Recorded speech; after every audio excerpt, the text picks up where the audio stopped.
Hi, this is Matthew Pernick, and this is my study on the effect of ashwagandha on muscular performance and size and recovery in the physique-based recreational lifters. I chose the population of physique-based recreational lifters as a subcategory of recreational lifters. I consider recreational lifters those looking to improve their health, going to the gym on both aerobic as well as developing muscles, strength using resistance-based exercises. I used physique-based recreational lifters as those looking to bodybuild without bodybuilding. So going in, lifting recreationally, looking to see gains in strength and size while not being a professional bodybuilder because professional bodybuilding is such a small sample size of the population. Starting off with an introduction of ashwagandha. Ashwagandha is also known as Withania somnifera. It's an ancient Indian medicine technique that stems from the plant seen in the bottom right corner, the Withania somnifera plant. It's been used for thousands of years in traditional Indian medicine, originally being used for both the nervous and sexual disorders, but now has been developed and is used in plenty of different medicines stemming from the herb, very popular in cancer medications. But today's study is because of the uptick in the trend in the fitness industry in regards to ashwagandha, whether it be on TikTok, fitness YouTubers, and other sorts of influencers there promoting it. It has been everywhere. It's been unavoidable as soon as you get into that fitness community, especially looking into the bodybuilding community as well.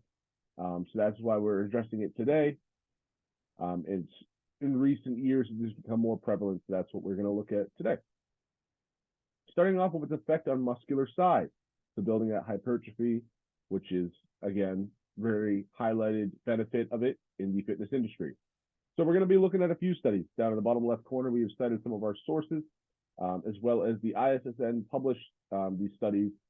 Well, one study that we're going to be really focusing on in its 2015 journal. So for this study, they took 57 males, all aged 18 to 50, and they gave them 300 milligrams of the herb a day. So they had it as soon as they woke up and right before they went to bed. So 300 milligrams twice a day. Again, just want to highlight this is all males and that they are also all beginners in exercise. So what they did is they did a measurement of their bicep, their thighs, and their chest as well. Now, then they did a 8-week resistance training program, very basic program, working on 8 to 12 exercises with that hypertrophy rep range of 8 to 12 reps, 3 to 4 sets, and then following a progressive overload prescription. Now, at the end of the study, we had a growth in the arms, 8.89 centimeters squared compared to 5.3 centimeters squared in the placebo group.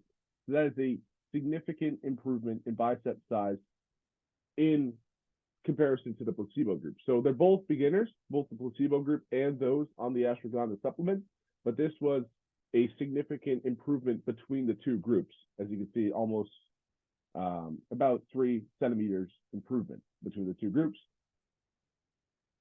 And then, as well as in the chest, there was a 3.37 centimeter compared to 1.3 centimeter in the chest size as well. So those were two different significant improvements between the two groups, with the supplement group having more gains than the non-supplement group. Another thing to note that it was not as noticeable or not a significant improvement in size. But as you can see, there was still an 8.71 centimeter square improvement in the thigh size, but the difference between the two groups was not a significant improvement. Excuse me. And then we're going to also talk about sarcopenia.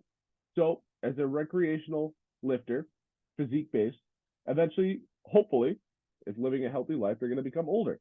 And sarcopenia, as we know, is a big disease and very prevalent in the older communities. And I wanted to touch on this very quickly before we move on.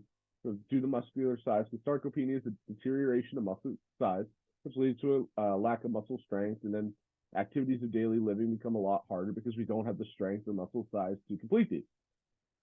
In this study, we also took a quick look at the blood creatine level. We saw that in the blood, the study showed that the levels had gone down. And you go, oh, that's a bad thing. The level's gone down. That's not exactly a bad thing because we're talking about creatine is usually stored in the muscles mostly. So if blood creatine was down in the blood, that means it was more in the muscles, which can lead to a more increased work capacity as well as size to combat the effects of sarcopenia. Moving on to muscular performance. See if I can move my face down here. Just our images up here. So very similar to our muscular size study. We had a 12-week study, a little bit different of a prescription of the herb. So we used 500 milligrams once a day, opposed to the 300 twice a day at morning and night. So that was 600 in total. This is 500 in total. And we used the Smith machine bench press and back squat, as well as a body weight squat jump with a tendo unit being used to track muscular power and power output. And they also did a 7.5 kilometer cycle ergometer test. So what we're testing here is muscular strength, muscular endurance, muscular power, as well as aerobic performance. So they tested the both upper, lower strength and all that good stuff. And then they did a 12-week resistance-based program. Again, following a very similar style of training consisting of 10 to 12 exercises, starting off with 3 sets of 12 to 15 reps, and then moving on to progressing, again, with overload of 4 to 6 sets of 12 to 15 reps. So following in that hypertrophy to a little bit of muscular endurance range, just the absolute lowest part of muscular endurance range. So really focusing on the muscular size, not too much on power or strength specifically though. Looking at the results of our study, the supplement group saw a 13.7% increase in bench press, so that 1 RM test in the Smith machine, and then a 18.2% increase in the back squat. And they also, although not really performing any aerobic exercises, performed 21% faster in the 7.5 kilometer ergo test, and then increased their bench press power and their squat power by 11.4% and 4.6% respectively. We have also highlighted the placebo groups, in here, and every single one of the categories, the supplementation group had shown greater improvements.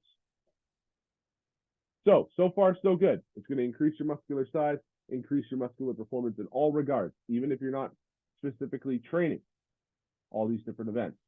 So we've talked about performance and size. Let's move on to recovery, because ashwagandha has been held as a recovery drug as well. So we did another study. Well, we're highlighting another study here. So we also had an inflammation reduction, especially for those for arthritis, which is another highly developing and prevalent condition as we get up there in age. We saw sleep quality improvement for 6 out of the 18 volunteers, highlighting the population here. 12 of them were males and 6 of them were females. 30-day study and a much higher dose of the ashwagandha supplement. So first day, they start out with 750 milligrams, which is more than both of the studies that we've seen so far. And then we upped it to another 1,000 milligrams, 1 gram, and then 1,250 milligrams for the next day. So a 30-day study increasing every 10 days in supplementation. I wanted to touch on this in reviewing of the study. There was one individual that dropped the study, and it was because they were experiencing an increased sex drive with vertigo and hallucination and increased appetite. And it was within 3 days of taking the supplement. So they decided to drop out of the study. And then after about 4 or 5 days, they were no longer experiencing any of these studies. And then talking about recovery, I wanted to talk about immunization as well. So we saw an increase in the enhancement of white blood cell counts, and again, anti-inflammatory in the joints as well. And then a potential reduction of stress. It was more of a survey of the group, they all multiple of them said that they were feeling less stressed and able to fall asleep a little bit better. There was no improvement in sleep quantity or deepness of sleep, but the quality, again, improved in 6 of the 18 volunteers. So that was of note there. And then the potential reduction of stress, the University of Texas Health Science Center highlighted that as well in the study. So we just took a look at about 5 different studies. So what is our conclusions here? I did want to touch about that it is banned in some countries, and the reason why is due to its effects with other medications, as well as its effects in females. Looking at the studies we've done so far, that we've highlighted so far, most of them were male, especially the first 2, where it was all male. And I wanted to highlight that, and I say that there is definitely a lack of female study for this supplement. It was also banned in some countries because of the potential for causing or spurring abortion as well in the females. But again, looking through the research that I did for this assignment, I couldn't find too much about that. So definitely something to note, and definitely want to see more research in the female community. But then looking through sporting organizations, the military, there's ashwagandha supplement is not banned at all, and not banned in the United States of America. I would definitely suggest checking with your doctor if on other medications, because again, taking any supplement can mess with any medications that you have. So definitely checking with your doctor if you're on other medications to avoid any reactions there. The supplement is not approved by the FDA, but most supplements are not. It is extremely beneficial, as we saw in all 3 of our studies that we did. Again, it's organic, stemming from a herb that has been used for thousands of years in traditional Indian medicine, and generally low risk. We had 1 person out of about 3 studies that I highlighted here drop out. And then again, they had their symptoms, but after about 3 or 4 days of stopping the study, they stopped all the symptoms, and they reverted back to their baseline with no symptoms at all or any lingering effects. Looking at a dose, we started with about 300 milligrams, ranging from 1,200 milligrams a day. And that was all proved safe by each study respectively, with a 300 being twice a day, adding up to 600. So that range is generally a safe place to start if you end up being interested in taking the ashwagandha supplement. And then here's our works cited. Thank you again for coming and joining me in this study. And